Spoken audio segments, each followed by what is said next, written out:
Alright guys, we got a pretty unique machine here today. This is a 2008 Honda TRX700xx. They only made this model for 2 years, 2008 and 2009. And it's the biggest Honda sport ATV that's ever been produced. Now they call it a 700. It's a 686cc big bore single cylinder engine. Manual clutch. So this part's kind of unique to the sport quads. It has independent rear suspension. Now, I know it's not the only one that has independent rear suspension. I know of at least the Polaris Outlaw that also had independent rear suspension, but still pretty unique. This thing should ride really nice. So this is actually a customer's machine he brought to me. He bought this TRX700 non-running. He was told it just needed a coil. It wasn't getting any spark, so he ended up replacing the coil. Still didn't fire up. So after that, he decided to bring it into the Honda dealership. They took the stator cover off. The flywheel got chewed up, and so did the stator. So something happened in there. I didn't get the whole story, but anyways, they told him that the crankshaft was bent in this thing. So they said the crankshaft was bent without even pulling the flywheel and checking the run out of the crank. Now, I know it's a Honda dealership and they know their stuff, but how can they tell the crank is bent? Maybe the flywheel's got a little wobble, but that doesn't mean the crank's bent. Could be the flywheel if it got caught or something. Anyways, when the Honda dealership told him it was going to be about a $2,500 job to do the crank and the flywheel, that didn't sit too well with the owner, and he saw my videos on here and he decided to bring it to me.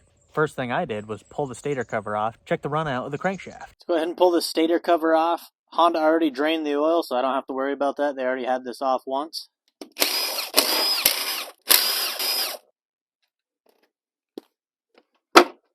Ah, there's oil. Apparently there was still a little oil in there. Okay, so let's see what's going on. The flywheel has definitely been damaged here, which caused damage to the stator, so that makes sense.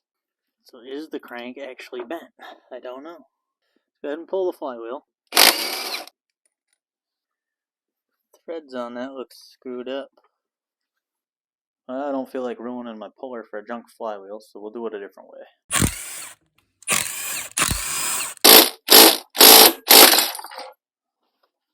Alright. Man, that got trashed in there.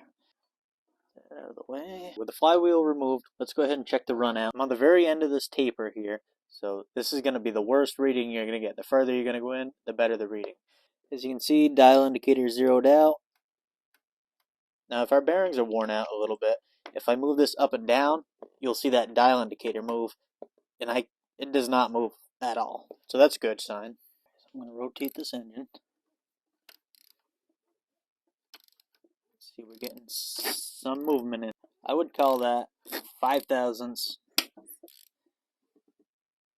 Yeah, 5,000. So yeah, I put a dial indicator on the end of the flywheel, spun the engine over. It was about 5 or 6 thousandths, no more than 6 thousandths. Now, I know on some engines, 6 thousandths of an inch might be a little excessive. However, right in Honda's service manual, service limit on the run out of the crank is 8 thousandths of an inch. So this is still within spec.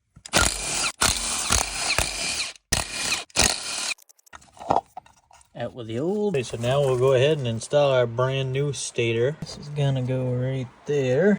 Go ahead and put a little blue Loctite on these bolts.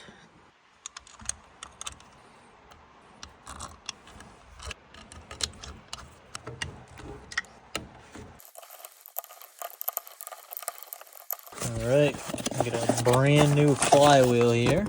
So the new flywheel here doesn't come with a one-way bearing for the starter gear, so we're going to have to remove that. Same with these bolts, we'll throw a little Loctite on them. So from the factory, there's no gasket on here. It says to use Honda Bond 4, so that's what we're using. Just a nice thin layer. Install our starter gear.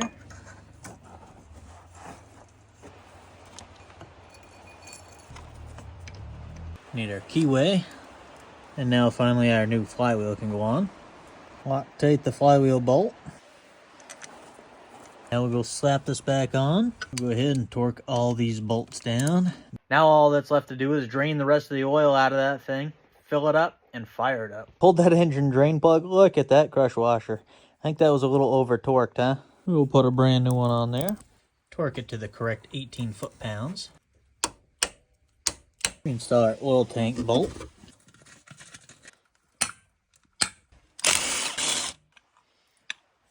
Go ahead and change our oil filter out. That thing is pretty filthy. To be honest, the engine oil didn't look bad. The stuff in the filter is not the greatest. So because it was so dirty in here, I decided to pull the pickup screen on the bottom of the tank here. It's actually not that bad, so that's a good sign. Put our new filter in. Go ahead and get some fresh Honda oil in there. I'm pretty much ready to fire this beast up. Very curious to hear this thing run and try it out. I haven't heard it run yet. The current owner hasn't heard this thing run yet. The current owner wasn't sure what's been done to the engine, but we could tell it's been opened up. Somebody saw one of my videos on this and they said, hey, that's my buddy's machine. I know exactly what's been done to that. I said, well, send me a list. So apparently it's got a 104 millimeter Wissaco piston in it, kibble white valve springs and retainers, a custom web camshaft, a plus 3 millimeter longer hot rod stroker crankshaft, and the HMF exhaust and the fuel programmer. So this thing should move right along. Still gonna throw some plastics on here, but I'm gonna throw the battery in it so we can hear it run. The battery is a tight fit in there. So I installed that flywheel, stator, put it back together, and she fired right up. Sounds pretty good. Go ahead and listen to this baby purr. Fuel injected, so turn the key and go. Make sure she's in neutral.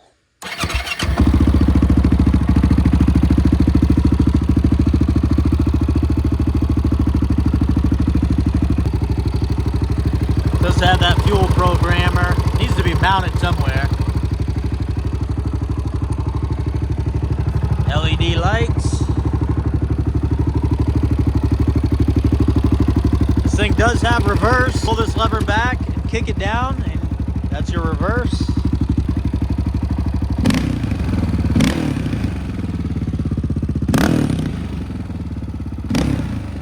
Just by touching that throttle, it feels very responsive so far. Let's give her a run. Started up already, so it'd be nice and warmed up when I hopped on it. First thing I noticed on this thing came to me all shined up. Somebody put wax on this seat or something. It is so slippery. All right.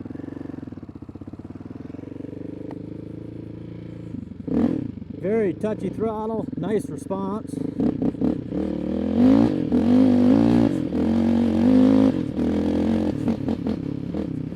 So this appears to be a 5-speed. 4, 3, 2, 1. Yes, 5-speed. Wheelie machine. Oh, this is gonna be a fun machine.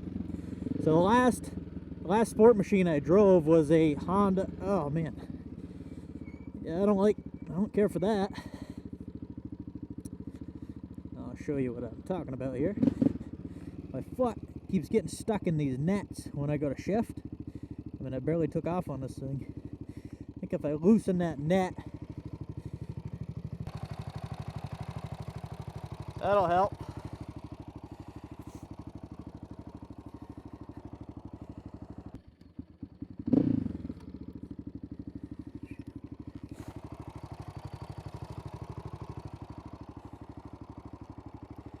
Well, that didn't last long.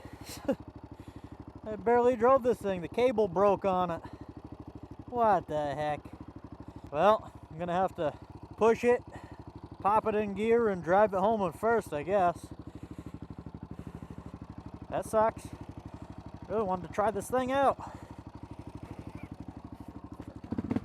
There we go.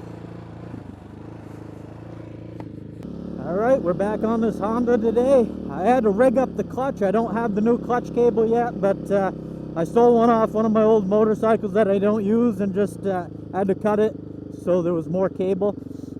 Didn't affect the machine at all, just ruined my cable, but that's okay. I want to try this thing out. The new cable should be in a couple days, but hey, actually it might be in tomorrow. We'll see. But yes, we'll finally get to try this thing out. Oh man. Oh, she does get some torque.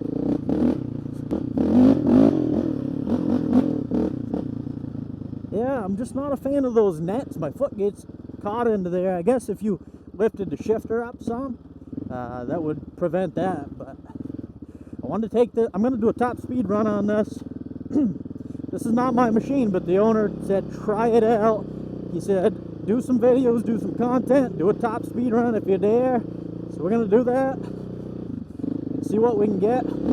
But I want to try this rough trail here to see how this thing rides, because I'm guessing independent she's going to ride pretty nice. It's definitely set up, so I'm used to riding utility quads most of the time, so the suspension's a little stiffer than that for sure, but Oh, I just love the single cylinder big bore engines. Are just so torquey on the low end. They do tend to run out of steam up top, so we'll see how that goes, but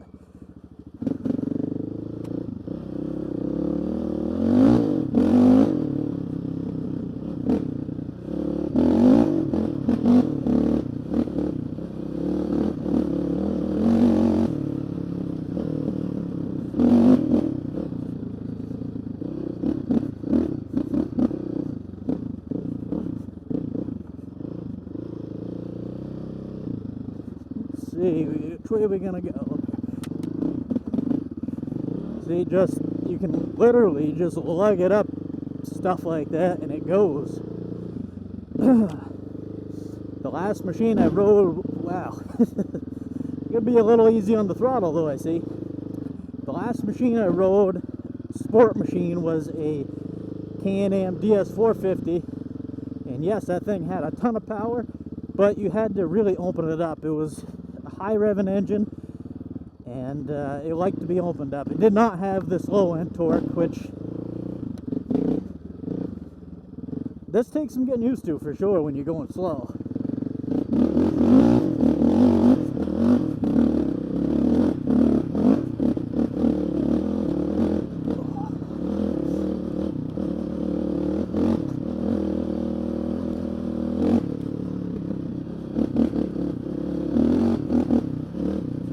I don't notice. Oh yeah, so this has got, because I heard a lot of people say they roll around corners because of the IRS, but this has actually got sway bars in the back that somebody put on. I don't think they're these are not standard anyways, so maybe that's helping us out.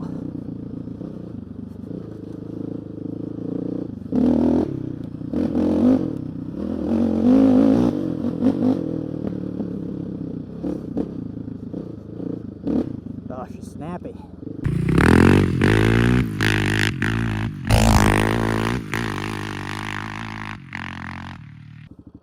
All right, let's see what this 700's got.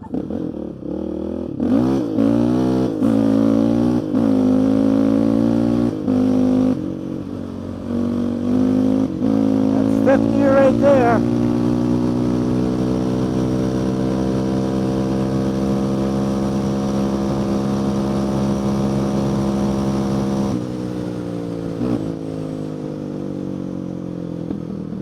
No idea. It actually didn't seem like no 80 miles an hour, but I was told these go 86 miles an hour stock, so I don't know. That's what she had. I do know this thing has got a ton of play around torque. Oh, we're actually spinning right there.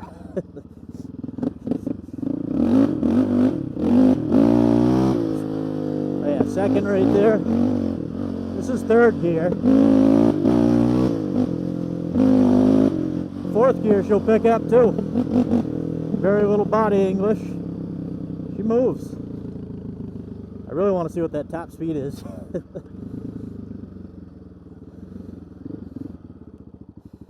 Oh, good try out our reverse here. So you pull that back, hit it there. There we go. Ooh. A little bit of a noise there. I don't know what that was, but